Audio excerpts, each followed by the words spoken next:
Okay, இன்னைக்கு scientist அடுத்த எக்ஸ்பெரிமெண்ட்டுக்கு ready ஆகிட்டாங்க. இந்த வீடியோவில் அவங்க இஞ்சி உரிப்பது எப்படி அதை காட்ட போகிறாங்க. ஓகே சயின்டிஸ்ட், நீங்கள் ஸ்டார்ட் பண்ணலாம். ஓகே, ஃபர்ஸ்ட் நம்ம இஞ்சி வந்து நல்லா தண்ணியில் விட்டு அந்த மண்ணு போகிற அளவுக்கு நல்லா கழுவி எடுத்துக்கணும், அந்த மண்ணெல்லாம் இல்லாத மாதிரி. நெக்ஸ்ட் என்ன பண்ணணும், இந்த ஜாயிண்ட்ல மட்டும் கட் பண்ணி நம்ம இப்படி உடைச்சி எடுத்துக்கலாம். இப்படி உடைச்சிட்டு இப்படி உடைச்சி இப்போ இதெல்லாம் ஈஸியாக நம்ம இது தண்ணியில் போட்டுப்போம். ஆல்ரெடி தண்ணியில் போட்டு கழுவி எடுத்துன்னு தான் கழுவி எடுத்ததுன்னா நம்ம அகெயின் இது ஒரு வாட்டி போட்டுட்டு அப்போ எடுத்து நம்ம உரிக்க ஈஸியாக வந்துடும். மண் இல்லாத தோல். ஓகே, இந்த வீடியோ யாருக்குன்னு பார்த்தீங்கன்னா டேட்ஸ் லிட்டில் பிரின்சஸ், புதுசாக கல்யாணமானவங்க, அவங்களுக்காக தான் இந்த வீடியோ. அதேமாதிரி இஞ்சி வாங்கும்போது பச்சை இஞ்சியாக பார்த்து வாங்குங்க, பெருசாக பார்த்து வாங்குங்க. கரெக்டாக தானே ஆஷா? ஆமாம், அந்த இதுவாக இருக்கணும், இந்த மாதிரி இருக்கணும், பெருசாக இருக்கணும், இந்த மாதிரி இருக்கணும். இது எனக்கு எப்படி தெரியும்னு பார்த்தா, நான் நிறைய விட தப்பாக காஞ்சி போன இஞ்சி பழைய இஞ்சியாக வாங்கி வந்திருக்கேன். என் ஒய்ஃப் என்ன ரிட்டன் நம்பி திரும்ப புது இஞ்சியாக வாங்கி வர சொல்லுவாள், அதனால தான் எனக்கு தெரியும்.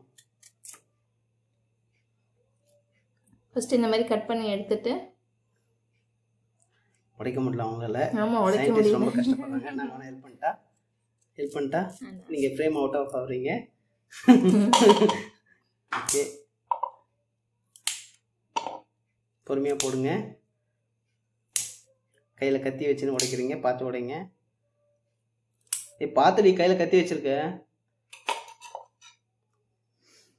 ஓகே, இப்போ என்ன பண்ணணும், ஃபர்ஸ்ட் வந்து இந்த சைடு இருக்கிறது இது கட் பண்ணி எடுத்துக்கணும். கட் பண்ணி எடுத்துட்டு இது வந்து எதுக்காக வேஸ்ட் பண்ணணும்? இருங்க, அது அந்த இடத்துல மண்ணு நிறைய இருக்கும். இந்த பக்கம் வாங்க.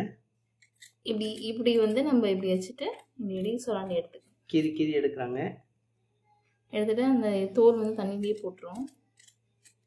ஃப்ரேம் அவுட் ஆகுறீங்க, மறுபடியும் சொல்கிறோம். ஓகே, இப்போ இப்படி இந்த மாதிரி நம்ம கீரி எடுத்துக்கணும். இந்த மாதிரி பண்ணும்போது மூஞ்சிலையும் தெரிக்கும், ஸோ அதனால கொஞ்சம் பார்த்து எடுத்துக்கணும். பூண்டு எடுக்கிறது கூட ஈஸி, இந்த இஞ்சி இது பண்ணுறது தான் ரொம்ப கஷ்டம். அப்புறமா நம்ம உரிச்சிடுவோம், அப்புறம் நைட்டு ஃபுல்லாக மூஞ்சி வந்து ஒரு மாதிரி எரிஞ்சிட்டே இருக்கும். ஓகே, இஞ்சி உரிச்சிட்டு கடைசியாக மீட் பண்ணுவோம். சரியா ஆஷா? இருங்க, இந்த ஒன்று காமிச்சிடுவோம்.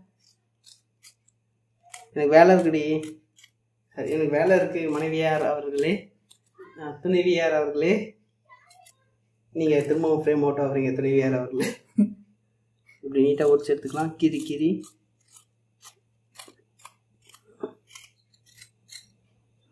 இந்த மாதிரி எல்லாம் கீறிட்டு எல்லாம் சுரண்டி எடுத்துட்டு அந்த தோல் இல்லாத மாதிரி எல்லாமே நம்ம எடுத்துக்கணும். இது ஃபுல்லாக நான் முடிச்சுட்டு உங்களுக்கு ஃபைனலாக எப்படி வரும்னு காமிக்கிறேன். ஓகே, இந்த மாதிரி எல்லா இஞ்சியும் நம்ம வந்து தோல் சீவிட்டு எல்லாம் க்ளீனாக எடுத்து வச்சாச்சு. இப்போ நம்ம இஞ்சி பூண்டு பேஸ்ட்டுக்காக என்ன பண்ணணும்னா, உரிச்சு வச்சிருக்க இஞ்சியை வந்து இந்த மாதிரி கட் பண்ணி எடுத்தாச்சு ஸ்லைஸ் மாதிரி. இது கூட இந்த பூண்டையும் சேர்த்து அரைச்சிட்டு ரெண்டுத்தையும் சேர்த்து அரைச்சோன்னா ஈக்குவல் குவான்டிட்டியில் இருக்கணும். ஸோ இஞ்சி பூண்டு பேஸ்ட் ரெடி ஆகிடும். இஞ்சி 1/4 கிலோ, பூண்டு 1/4 கிலோ. எஸ், கரெக்டா? இஞ்சி பூண்டு பேஸ்ட் ரெடி. Okay, fine.